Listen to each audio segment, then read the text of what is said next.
que busca la presión osmótica en realidad trata de equiparar la concentración de solutos a uno y al otro lado de la membrana.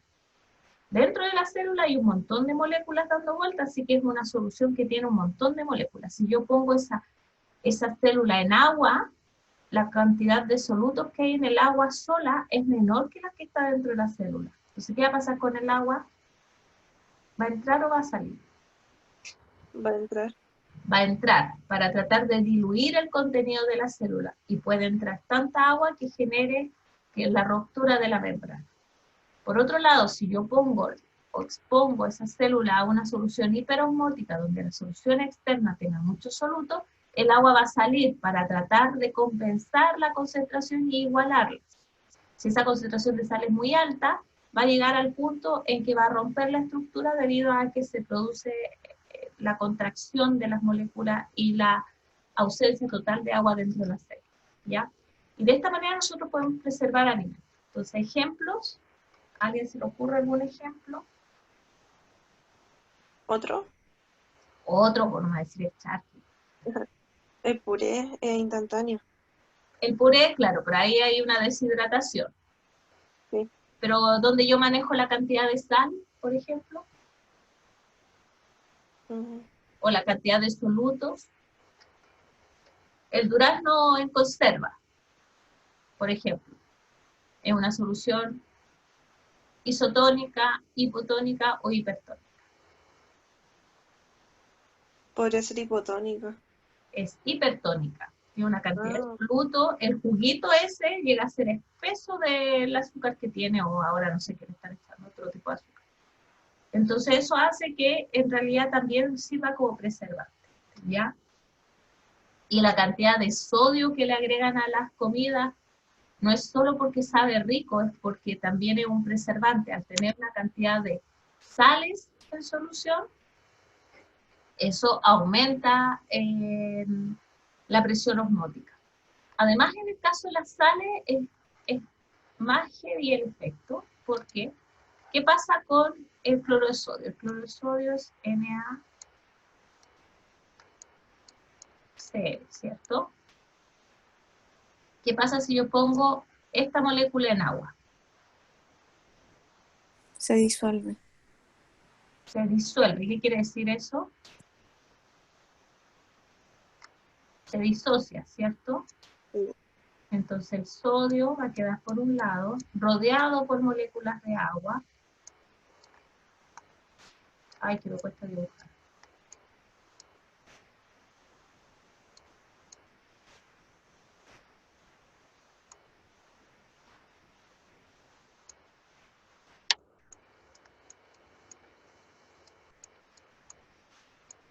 Y el cloro va a estar por otro lado, rodeada de moléculas de agua. Aquí son los protones los que interactúan con él. Entonces, si yo pongo una molécula de sal, tengo dos moléculas en solución. Y por lo tanto la presión osmótica aumenta mucho más. Entonces esto hace que la sal sea un súper buen preservante. Es muy fácil, agregando baja concentración, generar un shock hiperosmótico, ¿ya?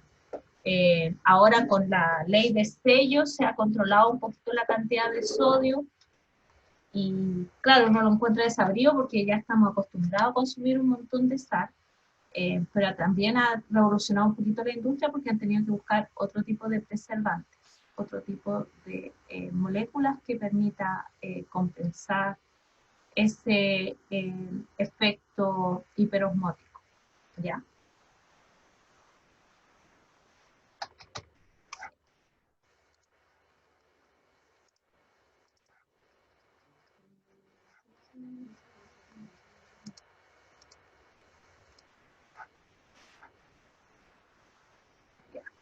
A veces cuando uso la pizarra que después no puedo volver. Ya.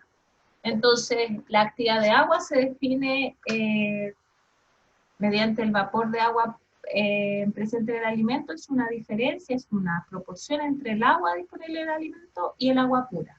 Entonces, mientras mayor sea el agua disponible en el alimento, más parecida al agua pura será, esta proporción, esta razón va a llegar a 1, va a tender a 1. Mientras más cerca de 1 esté, mayor es la actividad de agua. ¿Ya? Bueno, los microorganismos pueden adaptarse a esta situación y para eso existen, o sea, dentro de la diversidad de microorganismos existen microorganismos que son capaces de aguantar una alta concentración de sal, que se denominan halotolerante, halófilo o halófilo extremo. Lo que ustedes ven acá, este gráfico, ¿alguien me lo puede interpretar? Marta. Es como que la tasa de crecimiento disminuye con la concentración de iones de sodio.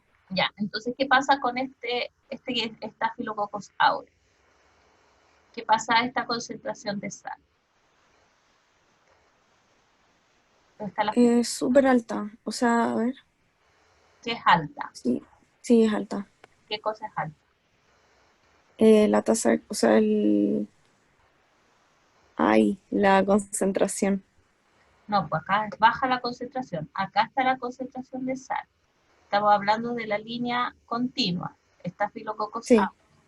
Ya, entonces acá donde tengo la flecha, al principio de este gráfico, la concentración Claro, es bajita. es baja. ¿Y qué pasa con mu? Es alta. Es alta. ¿Ya? Entonces, este es un microorganismo halotolerante, en realidad sí, pero resiste muy poquita concentración de sal. A medida que aumenta la concentración de sal, mu va disminuyendo, por lo tanto hay menos capacidad del microorganismo, crece más lento, o sea, mucho tiempo es requerido para que duplique. Y hasta que llega a una concentración en que simplemente ya no puede crecer. Por otro lado, los que son halófilos, su mu mu máximo está a una cierta concentración de sodio, a baja concentración de sodio o de sal, tiene dificultades para crecer. Y su mu máximo está a una concentración alta de sodio. También si nos pasamos de aquí ya empieza a tener problemas. Y eso es porque los microorganismos tienen ciertas adaptaciones. Pueden, por ejemplo, lo vamos a ver en la otra diapo. No lo puse. Bueno, tienen adaptaciones en su pared para evitar que las sales entren o para expulsar, tienen bombas de flujo que les permite tener dentro de las células un entorno protegido independiente de lo que pase en el extracelular. ¿Ya? Otro factor que vamos a ver es el pH. El pH también hay adaptaciones en los microorganismos. Hay microorganismos que viven en pH ácido y se denominan acidófilos y microorganismos que viven en pH básico y se denominan alcalófilos. Y en la industria de los alimentos esto también se utiliza un montón. Muchos de los alimentos son ácidos y eso es porque los microorganismos no todos los microorganismos pueden sobrevivir a esas condiciones. Por ejemplo, la salsa de tomate es extremadamente ácida, el vino es extremadamente ácido, el café no es tan ácido, pero también algo de ácido tiene, los jugos casi todos son muy ácidos. Por otro lado,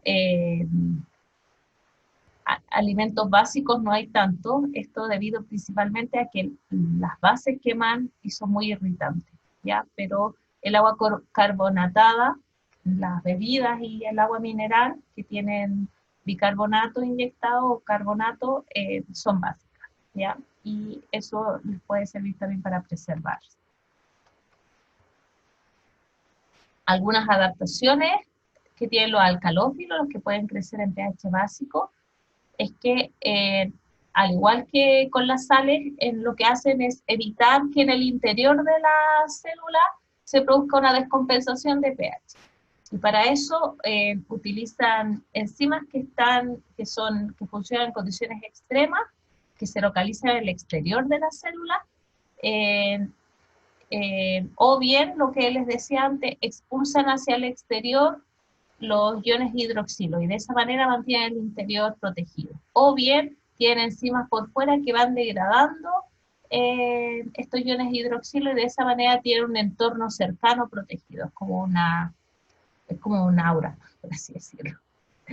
Y el peptidoglicán, que es la pared, también está modificado y de esta manera evita, o en este caso tiene carga, ¿no? Están cargados negativamente y de esa forma repelen los iones hidroxilos que están en exceso. Y al repelerlos se genera una zona cercana a la célula en que no hay tantos iones hidroxilos y de esa manera se protege de este pH.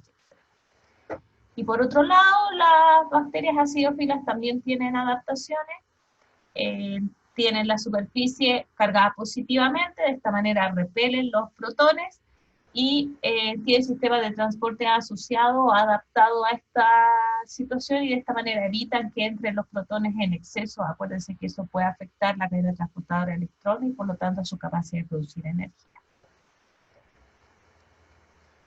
Bueno, existen muchos ácidos como preservantes y estos se pueden dividir en dos tipos, los ácidos fuertes, que están siempre disociados. Aquí ustedes pueden ver un esquema de un ácido fuerte, que siempre la flecha tiende a que los protones estén disociados del anión, y de esta forma lo que afecta al microorganismo es la cantidad de protones que están en solución. ¿Cómo afecta la vida de la bacteria? Bueno, principalmente porque rompe con la zona en la membrana en que ocurre el gradiente de protones necesario para generar energía, ¿ya? Entonces, no pueden sobrevivir a un pH extremo, a una cantidad de ácidos fuertes muy alta. Por otro lado, los ácidos débiles funcionan de otra manera. Aquí la cantidad de protones en solución en el medio externo no es tan alta. Y al estar el ácido débil asociado a su contraión, como está acá, a ver, voy a correr esto, no puedo, puede entrar a través de las membranas debido a que no tiene carga. Puede entrar al interior de la célula y una vez en el interior de la célula se disocia. Y aquí algunos aniones producen daño, ya sea daño oxidativo o otro tipo de daño, y los protones también afectan las estructuras, y de esa manera puede desacoplar también la generación de, por ejemplo, el gradiente de protones para generar ATP, ¿ya? Y de esa manera matan los pacientes. Lo mismo.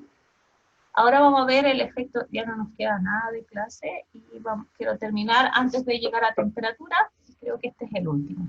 El efecto del oxígeno, los microorganismos se pueden asociar o clasificar en distintos tipos de microorganismos dependiendo de sus requerimientos de oxígeno.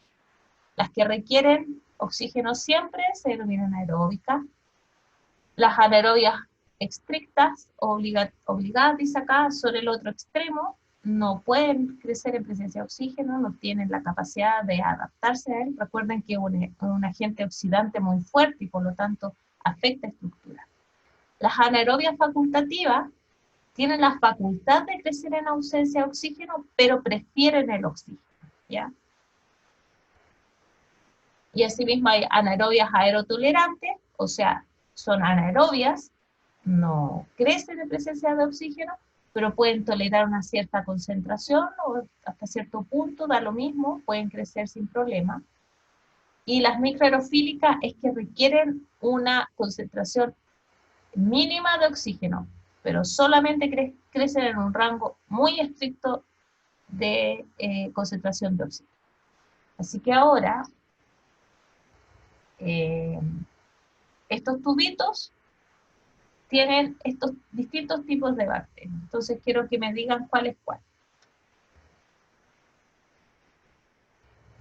Esto es un tubo de ensayo donde la parte rosada es un tapón de vaselina, lo que impide que entre o que la concentración se genere una concentración de oxígeno en el tubo. ¿Quién me puede decir a qué corresponde este primer tubo?